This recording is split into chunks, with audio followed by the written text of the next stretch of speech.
बिस्मिल्लाहिर्रहमानिर्रहीम। Students, I hope कि आप सब खैरियत से होंगे। डियर स्टूडेंट्स, हम लास्ट वीडियो में डिफॉर्मेशन को डिस्कस कर चुके हैं और उसके साथ साथ हमने स्ट्रेस और स्ट्रेन को भी देखा था।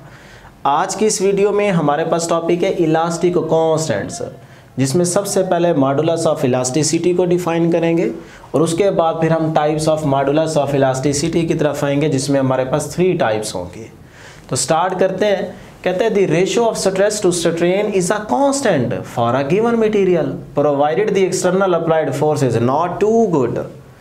कहता है कि अगर आप किसी मटेरियल पे एक हद तक एक्सटर्नल फोर्स अप्लाई करें तो उसमें stress to the strain ratio जो रहती है वो कांस्टेंट रहती है। इसी को हम इलास्टिक कांस्टेंट का नाम देते हैं। अब शॉर्टकट आप ये कह सकते हैं कि भाई स्ट्रेस टू स्ट्रेन की जो रेशियो है ना, यही हमारे पास मॉडुलस ऑफ इलास्टिसिटी कहलाती है। और मॉडुलस ऑफ इलास्टिसिटी को आप इलास्टिक मॉडुलस भी कहते हैं। तो इलास्टिक मॉडुलस क्या है? रेशियो है किसकी? Stress to strain.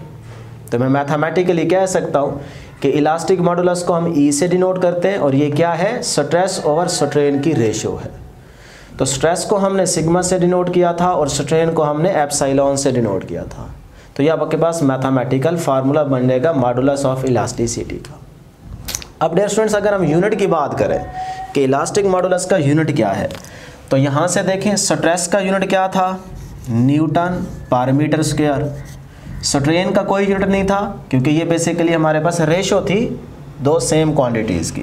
तो न्यूटन पर मीटर स्क्वायर किसका यूनिट आ गया? मॉडुलस ऑफ इलास्टिसिटी का। तो यहाँ से एमसीक्यूज बन सकते हैं। याद रखें स्ट्रेस का यूनिट क्या था? न्यूटन पर मीटर स्क्वायर। और दूसरा मॉडुलस ऑफ इलास्टिसिटी का भी यूनिट क्या है? न्यूटन पर मीटर स्क्वायर। तो ये सेम यूनिट्स हैं। अब डियर स्टूडेंट्स, यहाँ पे मैंने मेंशन किया है रीमेंबर कि याद रखें अगर मॉडुलस ऑफ इलास्टिसिटी का फिजिकल हम मीनिंग देखें तो सिर्फ आपने एक छोटी सी लाइन याद रखनी है कि किसी भी मटेरियल को डिफॉर्म करना कितना मुश्किल है, ये आपके पास इलास्टिक मॉडुलस कहलाता है। तो मैंने यहीं पे लिखा हुआ है कि इलास्टिक मॉडुलस जो है ये डायरेक्टली प्रोपोर्शनल है डिफ़िकल्ट टू डिफॉर्म्ड, कि एक मटेरियल को डिफॉर्म करना कितना मुश्किल है। जितना ज़्यादा मुश्किल होगी मटेरियल को डिफॉर्म करना, उस मटेरियल का उतना ही मॉडुलस ऑफ इलास्टिसिटी भी ज़्यादा होगा। क्योंकि ये देखें ना, डायरेक्ट रिलेशन आ रहा है। इस बात को गौर से सुन लें और इसको याद रखें। बहुत सारे बच्चे यहाँ पे कंफ्यूज रहते हैं। अभी हम एग्जांपल डिस्कस करेंगे और हो सकता है आप भी कंफ्यूज हो जाए, लेकिन अगर आपको ये बात याद रही तो फिर आप गलती नहीं करेंगे कि किसी भी मटेरियल को डिफॉर्म करना कितना मुश्किल है। जितना ज़्यादा मुश्किल होगा डिफॉर्म करना, उतना ही उसका मॉडुलस ऑफ इलास्टिसिटी या इलास्टिक मॉडुलस भी ज़्यादा होगा। ये बात याद होगी। अब ज़रा एग्जांपल से समझते हैं। देखिए आपसे ये बल्कि एंटी टेस्ट में एमसीक्यूज भी आता है और समटाइम ये क्वेश्चन भी पूछा जा सकता है कि रबर और स्टील में से मुझे बताएं कि किसको, बल्कि यूँ पूछते हैं कि रबर और स्टील में से किसका मॉडुलस ऑफ इलास्टिसिटी ज़्यादा है। रबर और स्टील में से किसका इलास्टिक मॉडुलस ज़्यादा है, ग्रेटर है? तो मैं चाहूँगा कि वीडियो को पॉज करें और थोड़ी देर के लिए सोचें और फिर बताएं कि इन दोनों में से किसका इलास्टिक मॉडुलस ग्रेटर है। तो चले जी, आप ईमानदारी से वीडियो को पॉज करके आंसर करेंगे कमेंट सेक्शन में। अब हम थोड़ा सा इसको डिस्कस करते हैं। तो डियर स्टूडेंट्स, बहुत सारे स्टूडेंट्स होते हैं वो फ़ौरन से कहते हैं कि भाई रबर का इलास्टिक से याद होता है उनको, लचकदार है ना। उनके जहन में ये होता है कि इलास्टिक से लचकदार, इसका मतलब ये देखो ना रबर को आसानी से खींच सकते हैं तो इसका इलास्टिक मॉडुलस ज़्यादा होगा, ऐसा सोचते हैं। क्योंकि हमारे सामने ऐसे केस आ चुके हैं, इसीलिए हम आपको बता रहे हैं। जो नहीं सोच रहा वो तो बहुत अच्छी बात है, वो तो बहुत अच्छा स्टूडेंट है। जो सोचते हैं मैं उनकी बात कर रहा हूँ, तो इसलिए किसी ने माइंड नहीं करना। तो इसका मतलब उनके ख्याल में आता है कि यार रबर का इलास्टिक मॉडुलस ज़्यादा है,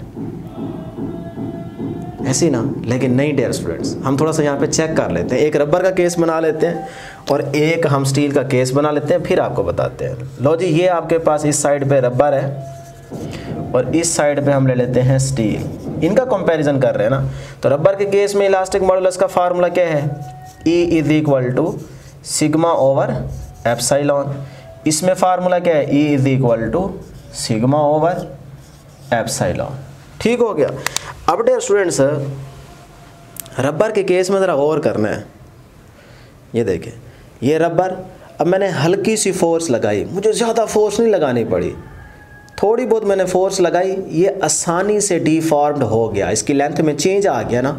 तो इसका मतलब ये देखें, मैंने कम स्ट्रेस अप्लाई की, लेंथ में चेंज ज़्यादा आ गया। कम स्ट्रेस अप्लाई की, स्ट्रेन ज़्यादा चेंज हुई। तो रबर के केस में, तो ये देखें, रबर के केस में स्ट्रेस कम, थोड़ी बहुत हमें फोर्स लगानी पड़ी है पर यूनिट एरिया के हिसाब से, ठीक है। तो स्ट्रेस कम, स्ट्रेन ज़्यादा प्रोड्यूस हुई है। फिर से देख लें, ये देखें, हल्की सी स्ट्रेस अप्लाई की, स्ट्रेन प्रोड्यूस हो गई अच्छी खासी। देखें कितनी बड़ी लेंथ हो गई, पहले ये लेंथ थी, अब ये देखें ये हो गई। तो स्ट्रेस कम, स्ट्रेन ज़्यादा। अब ज़रा यहाँ से इलास्टिक मॉडुलस को गौर से देखें। रिलेशन आपको सेटिस्फाई करना आता है मैथमेटिकली कि अगर मेरे पास स्ट्रेन बढ़ रही है तो इलास्टिक मॉडुलस कम हो जाएगा, और अगर मैं इलास्टिक मॉडुलस को स्ट्रेस के हिसाब से देखूं तो स्ट्रेस कम तो इलास्टिक मॉडुलस कम। तो इसका मतलब अगर दोनों के हिसाब से मैं इलास्टिक मॉडुलस को देखना चाहूं तो इलास्टिक मॉडुलस मेरा कम ही हो रहा है। तो कुछ बच्चे तो कह रहे थे कि रबर का इलास्टिक मॉडुलस ज़्यादा होता है क्योंकि इसको आसानी से खींचा जा सकता है। नहीं डियर स्टूडेंट्स, इलास्टिक मॉडुलस इसका कम है, देख सकते हैं आप। वो जो खींचना या लचकदार है, ये इलास्टिक का मतलब नहीं है। वो तो होता है ना कि कितना वो फ्लेक्सिबल है, वो होता है ना लचकदार का मतलब। तो यहाँ तो इलास्टिक मॉडुलस पूछा जा रहा है। तो आपने ये रबर के केस में देख लिया। अब ज़रा स्टील के केस में गौर करना है। अगर यहीं पे हमारे पास स्टील हो, आप ऐसे जहन में सोचें, फील करें, तो अगर मैं उस स्टील को इसी तरह कम फोर्स या स्ट्रेस अप्लाई करके खींचना चाहूँ तो हम उसको इजीली खींच सकते हैं? नहीं ना। इसका मतलब हमें ज़्यादा स्ट्रेस अप्लाई करने पड़ेगी स्टील के केस में। तो हम ज़्यादा से ज़्यादा स्ट्रेस अप्लाई करेंगे तब थोड़ा बहुत स्टील की लेंथ में चेंज आएगा। इसका मतलब स्ट्रेन कम प्रोड्यूस हो रही है स्टील के केस में, स्ट्रेस हमें ज़्यादा अप्लाई करनी पड़ रही है। तो जब हम स्टील के केस में स्ट्रेस ज़्यादा अप्लाई करेंगे, क्योंकि उसको आसानी से आप नहीं खींच सकते ना, अच्छी खासी आपको स्ट्रेस अप्लाई करनी पड़ेगी तब उसकी लेंथ में चेंज आएगा। तो स्ट्रेन कम प्रोड्यूस होगी। अब देखें इसके हिसाब से देखें, स्ट्रेन कम तो इलास्टिसिटी ज़्यादा। अगर इसके हिसाब से देखें तो स्ट्रेस ज़्यादा तो इलास्टिसिटी ऑफ मॉडुलस भी ज़्यादा, इलास्टिक मॉडुलस भी ज़्यादा। तो अब आप देखें, जब आपसे पूछा गया था कि रबर और स्टील के केस में किसका इलास्टिक मॉडुलस ग्रेटर होगा, तो कुछ स्टूडेंट्स ने रबर के बारे में कहा था कि रबर का इलास्टिक मॉडुलस ज़्यादा है। तो आपने देखा रबर के केस में इलास्टिक मॉडुलस कम है, स्टील के केस में ज़्यादा है। तो यहाँ पे अब क्या मतलब बन गया कि भाई स्टील को जब हम स्टील पे फोर्स अप्लाई करते हैं तो इसको डिफॉर्म्ड करना मुश्किल है, ज़्यादा स्ट्रेस अप्लाई करनी पड़ती है, ज़्यादा मुश्किल है, ज़्यादा मुश्किल है। ज़्यादा मुश्किल का मतलब इसका इलास्टिक मॉडुलस ज़्यादा है। क्लियर हुई बात? तो यही चीज़ तो लिखी हुई है कि इलास्टिक मॉडुलस डायरेक्टली प्रोपोर्शनल है डिफिकल्ट टू डिफॉर्म। तो स्टील को डिफॉर्म करना मुश्किल है, तो मुश्किल है, मुश्किल ज़्यादा मुश्किल, तो इसका मतलब इलास्टिक मॉडुलस भी ज़्यादा, डायरेक्ट रिलेशन आ रहा है ना। इस केस में रबर को आप आसानी से डिफॉर्म कर सकते हैं, हल्की सी फोर्स लगाई डिफॉर्म हो गया। इसका क्या जाता है? कुछ भी नहीं जा रहा इसका। तो इसका मतलब इसका इलास्टिक मॉडुलस कम है क्योंकि इसको डिफॉर्म करना आसान है। क्लियर हो गया जी कॉन्सेप्ट? अब डियर स्टूडेंट्स, यहाँ पे एक और क्वेश्चन आता है बच्चों के जहन में। वो क्या आता है? वो कहते हैं सर हमने ना इलास्टिसिटी की डेफिनेशन पढ़ी थी क्लास 9th में, और अभी भी हम प्रीवियस टॉपिक के अंदर पढ़ के आ रहे हैं कि जब आप किसी मटेरियल पे फोर्स अप्लाई करें और फोर्स की पोजीशन में चेंज आ जाए, और जब हम उस फोर्स को, एक्सटर्नल फोर्स को रिमूव करें तो बॉडी अपनी प्रीवियस पोजीशन में इजीली आ जाए, तो इसका मतलब वो इलास्टिसिटी कहलाती है। तो बिल्कुल ठीक कह रहे हैं, इसमें कोई गलती नहीं है। तो फिर वो कहते हैं सर देखें, अब रबर है ना, रबर पे हमने एक्सटर्नल फोर्स लगाई, हमने जैसे ही एक्सटर्नल फोर्स को रिमूव किया तो रबर अपनी पहले वाली पोजीशन में आसानी से वापस आ गया। तो देखें इस केस में इलास्टिसिटी ज़्यादा होनी चाहिए क्योंकि ये तो आसानी से अपनी पोजीशन में वापसी आ जाता है, स्टील तो नहीं आता, तो इलास्टिसिटी तो इसकी ज़्यादा हुई। डियर स्टूडेंट्स याद रखिएगा, देखें इलास्टिसिटी इसकी ज़्यादा नहीं है, इस मीनिंग को भी याद रखना है और इस बात को भी समझें। अगर इसकी इलास्टिसिटी क्या है कि एक्सटर्नल फोर्स के रिमूव करने से बॉडी अपनी प्रीवियस पोजीशन में आ जाए। अगर उस बॉडी को इतना ही शौक है वापसी अपनी पोजीशन में आने का, तो पहले डीफॉर्म आसानी से हुआ क्यों है? ये रबर है ना, आप कहते हैं इलास्टिसिटी इसकी ज़्यादा है क्योंकि ये अपनी वापसी ओरिजिनल पोजीशन में, शेप में जल्दी आ जाता है जैसे आप एक्सटर्नल फोर्स रिमूव करते हैं। ओके, मान लिया। अगर इसको अपनी प्रीवियस पोजीशन में आने का इतना ही जल्दी शौक है, रहने का अपनी प्रीवियस पोजीशन में, तो पहले ये आसानी से डीफॉर्म हुआ क्यों है? अगर इसको शौक था तो पहले अपनी प्रीवियस पोजीशन में रहता ना, हमें थोड़ा दर्द देता, तकलीफ देता कि भाई थोड़ा और खींचो, नहीं हमने हल्की सी फोर्स लगाई, हो गया आसानी से डीफॉर्म्ड। तो इसका मतलब इसकी फिर इलास्टिसिटी कम हुई ना। अगर इसको अपनी पोजीशन पे रहने का इतना ही शौक था तो ये ना होता ना डीफॉर्म आसानी से क्यों है? जिद करता, हम फोर्स लगाता, ये जिद कर लेता, फिर तो हम सोचते कि यार इसकी इलास्टिक मॉडुलस ज़्यादा है क्योंकि ये आसानी से डीफॉर्म नहीं हो रहा, लेकिन ये तो हो जाता है, तो इसीलिए इलास्टिक मॉडुलस इसका कम होगा। तो बहरहाल जी ये आपने कॉन्सेप्ट यहाँ पे क्लियर करना है। अब हम बढ़ते हैं आगे कि हमारे पास इलास्टिक मॉडुलस की डिपेंडेंस क्या है। तो डियर स्टूडेंट्स याद रखिएगा, डिपेंडेंस में हमारे पास पहला पॉइंट आ जाता है कि nature of material, nature of material, और सेकंड पॉइंट क्या आ जाता है? टेम्परेचर। ये आपसे एमसीक्यूज में पूछा जा सकता है, टेम्परेचर। लो जी, अब डियर स्टूडेंट्स हमारे पास है types of modulus of elasticity. तो 3 टाइप्स हैं, यंग मॉडुलस, बल्क मॉडुलस और शेयर मॉडुलस। तो यंग मॉडुलस को देखते हैं। आपने क्लास 9th में भी यंग मॉडुलस पढ़ा था, चैप्टर नंबर 7 में मेरा ख्याल है।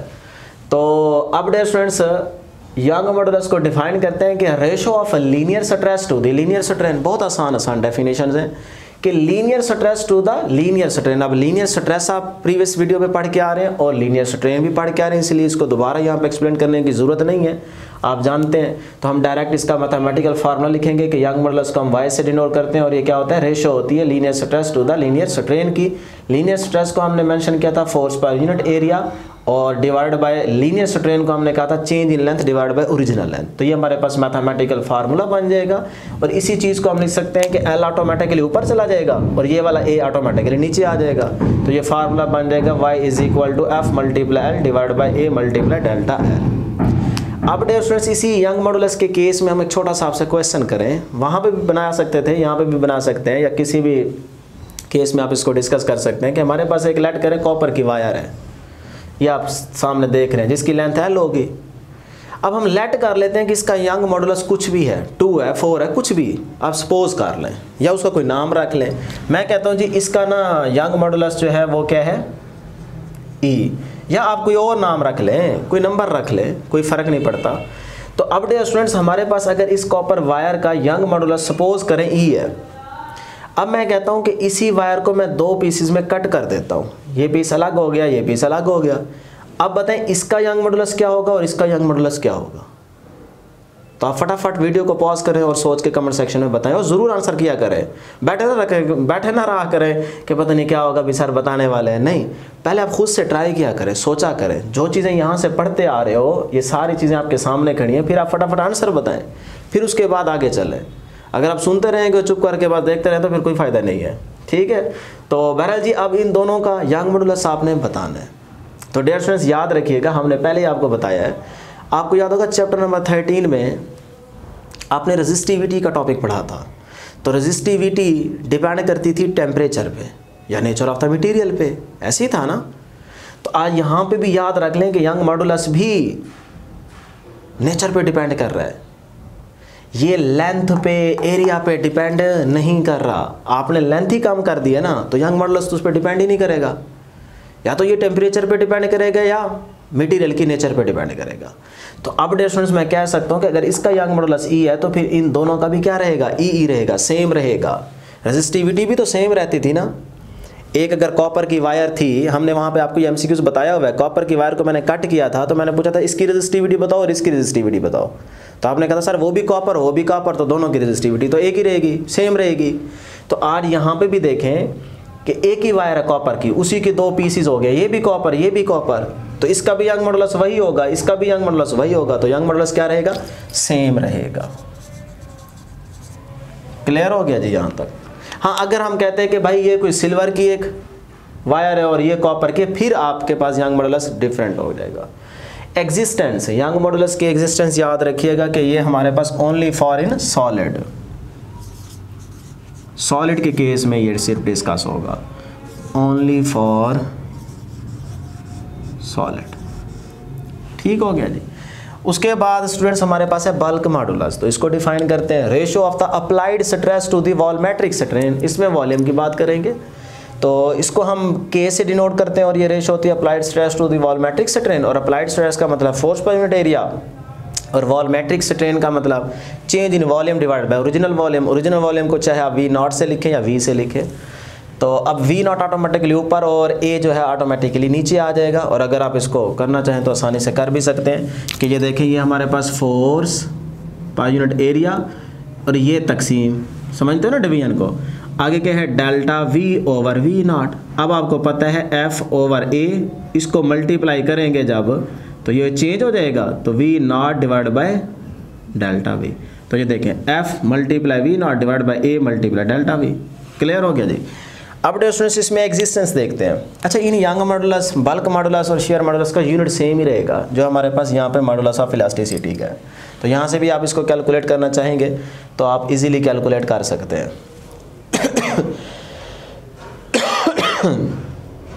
बल्कि एक का हम फाइंड आउट करेंगे, ठीक है ना, एक का इसका फाइंड आउट कर लेते हैं या इसका कर लेते हैं। अच्छा जी, उसके बाद हम बात कर रहे थे एग्जिस्टेंस की। तो एग्जिस्टेंस में आपने याद रखना है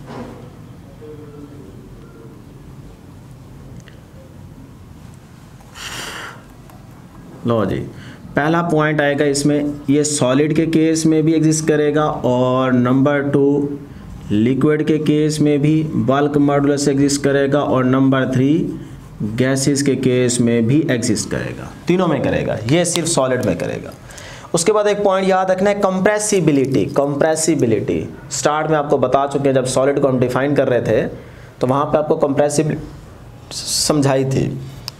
कंप्रेसिबिलिटी जो होती है बल्क मॉडुलस के साथ इनवर्स रिलेशन बनाती है, या आप कह सकते हैं compressibility is equal to 1 over bulk modulus. Bulk modulus को हम के से डिनोट करते हैं, तो मैं सिंपल कह सकता हूं कि कंप्रेसिबिलिटी जो है वो 1 ओवर के इक्वल है। C is equal to 1 over K. Clear. तो यहाँ से मैं पता चल गया कि कंप्रेसिबिलिटी बल्क मॉडुलस के साथ इनवर्स रिलेशन बना रही है।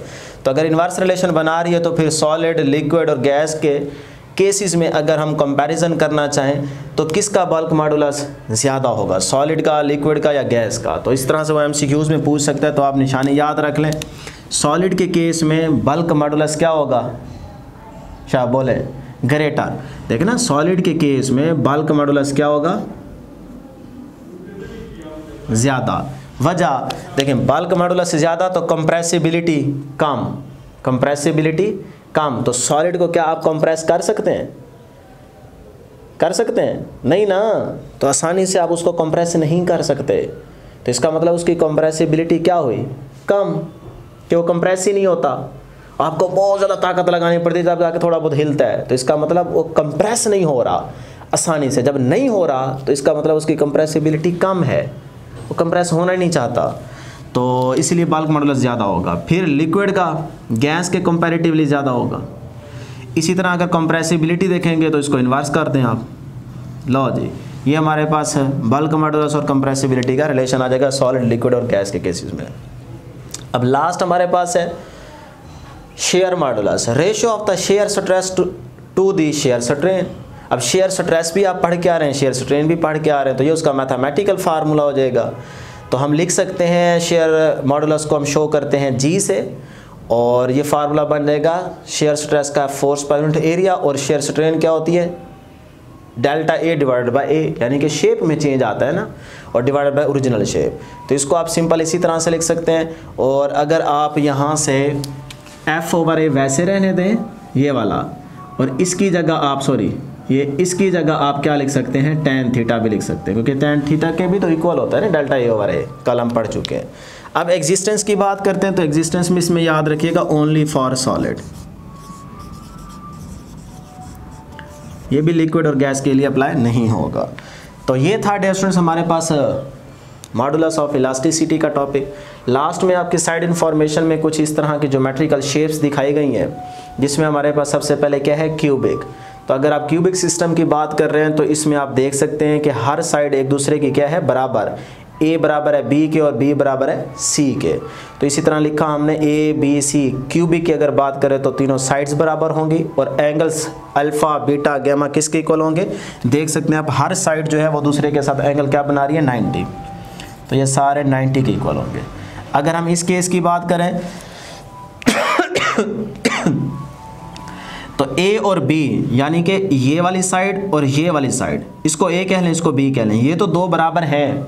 लेकिन अगर हम ये वाली साइड देखें ना सी, तो ये वाली इन दो के बराबर नहीं है। तो इसलिए हमने लिखा ए बी के बराबर है लेकिन ये दोनों सी के बराबर नहीं है। उसके बाद अल्फा बीटा गैमा की बात करें तो हर साइड दूसरी के साथ एंगल क्या बना रही है, 90 बना रही है। इसी तरह अगर हम हेक्सागोनल की बात करें तो ए और बी यानी कि ए और बी दो साइड्स तो इक्वल हैं लेकिन सी वाली साइड इक्वल नहीं है। तो ये हमने मेंशन कर देना। और उसके बाद अल्फा और बीटा, अगर दो साइड्स इक्वल है तो इसका मतलब अल्फा बीटा दो साइड होगा, एंगल भी क्या होगा आपस में 90, दोनों 90 पे होंगे। और उसके बाद जो गैमा होगा, गैमा अगर जाहिर सी बात है सी वाली साइड इक्वल नहीं आ रही तो इसका एंगल भी 90 नहीं हो सकता, तो इसका एंगल आप याद रखेंगे 120। इसी तरह लास्ट हमारे पास ट्राइक्लिनिक है, उसके अंदर हम देखें तो हमारे पास ना तो साइड्स इक्वल आ रही है और ना ही एंगल्स इक्वल आ रहे हैं। तो हम लिख सकते हैं A not equal to B not equal to C और अल्फ़ा नॉट इक्वल टू, या फिर आप कह दें बीटा, और beta not equal to gamma और गैमा नॉट इक्वल टू 90। लो जी, ये हमारे पास है। इसके अलावा भी कुछ आपको ज्योमेट्रिकल शेप्स दिखाई गई हैं तो वो आप अपनी बुक पे देख सकते हैं। तो ये थी डियर स्टूडेंट्स हमारे पास आज की डिस्कशन। उम्मीद करता हूँ कि आपको ज़रूर समझ आई होगी। अपना भी बहुत बहुत ख्याल रखें और इस चैनल का भी ख्याल रखें, अपने दोस्तों को इसका लिंक शेयर करते रहें। Thank you very much.